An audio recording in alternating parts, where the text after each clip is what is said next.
Telegram-ზე შეზღუდვების დაწესებიდან სულ რამდენიმე საათში რუსეთის ხელისუფლებამ ამჯერად ქვეყნის ტერიტორიაზე WhatsApp-ის სრულად შეზღუდვას გადაწყვიტა. სოფლიოში ერთ-ერთი ყველაზე პოპულარული საკომუნიკაციო პლატფორმის აკრძალვით მოსკოვი ცდილობს სრულად გააკონტროლოს ინტერნეტში განთავსებული მასალები, რუსულ ტერიტორიაზე მყოფი მომხმარებლების სოციალური ცხოვრება და მათ შორის მიმოწერა. დღეს რუსეთის მთავრობამ სცადა WhatsApp-ის სრულად დაებლოკა, რითაც აპირებს აიძულოს მოქალაქეები გადავიდნენ სახელმწიფო მიყურადებიდან დაუცველ აპლიკაციაზე.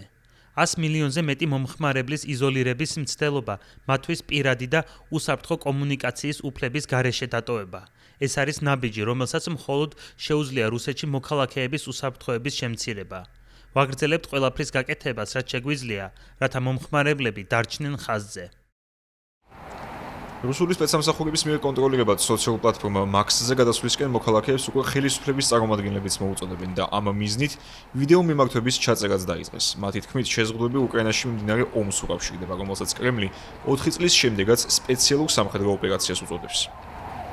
ვლადიმერ პუტინის პრესპიკერის მტკიცებით, Max-ის აპლიკაცია ახლობლებთან ხაზზე დასარჩენად თუ ინფორმაციის მისაღებად ერთადერთი საშუალებაა, რაშიც მასაც და სხვა მაღალჩინოსნებსაც ექსპერტები ეთანხმებიან. თუმცა მიუთითებენ, რომ ამ აპლიკაციით მოსკოვი მომხმარებლებს მხოლოდ საკუთარი ინტერესების შემცველ ციფრულ პროდუქტს მიაწვდის.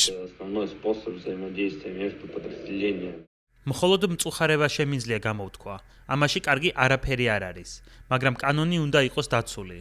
როსკომნაძორი პასუხისმგებელია იმაზე, რომ კომპანიები, რომლებიც კომუნიკაციის შესაძლებლობას იძლევიან, დაიცვან კანონმდებლობით გათვალისწინებული წესები. თუ კორპორაცია მეტა შეასრულებს პირობებს და დაიწყებს დიალოგს რუსეთის ხელისუფლებასთან, ჩვენ გვექნება შეთანხმების მიღწევის შესაძლებლობა. თუ კი კორპორაცია კვლავ უკომპრომისო პოზიციას შეინარჩუნებს, ან გვიჩვენებს, რომ არ არის მზად შეესაბამებოდეს რუსულ კანონმდებლობას, მაშინ მათ არანაირი შანსი არ აქვთ.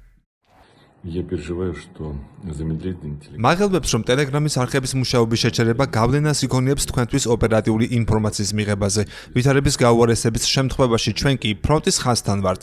ამიტომ მინდა გთხოვოთ, დარეგისტრირდეთ Max-ის მესენჯერში ინფორმაციის მისაღებად, რომელიც თქვენი და თქვენი ახლობლების უსაფრთხოებას უკავშირდება. ტექნოლოგიური გიგანტის Meta-ს კუთვნილი სოციალური ქსელები რუსეთის ტერიტორიაზე 2022 წლის თებერვალში უკრაინაში კრემლის სრულმასშტაბიანი შეჭრის შემდეგ დაიბლოკა. თუმცა Facebook-ი და Instagram-ი VPN-ის გამოყენებით ხელმისაწვდომი მაინც არის. მოსკოვი Meta-ს კორპორაციისა და Telegram-ისგან მოითხოვს რუსი მომხმარებლების მონაცემთა თუ პირადი მიმოწერის შენახვას 3 წლის განმავლობაში და საჭიროების შემთხვევაში მათ გადაცემას სამართალდამცავი სტრუქტურებისთვის. სახელმწიფო სათათბირომ ეს ქვეყნის კანონმდებლობაში ჩაწერა და 2026 წლის 1 იანვრიდან ოფიციალურად დაამოქმედა კიდეც. სოციალური ქსელების დაბლოკვის პარალელურად მოსკოვმა გადაწყვიტა საკუთარი აპლიკაციის Max-ის შექმნა. პლატფორმა წინასწარ არის შეწერილი ყველა იმ მობილურსა თუ პლანშეტში, რომელიც ქვეყანაში იყიდება, ხოლო რუსი სტუდენტებისთვის, მასწავლებლებისა და საჯარო სექტორში მომუშავეებისთვის მისი გამოყენება სავალდებულო გახდა.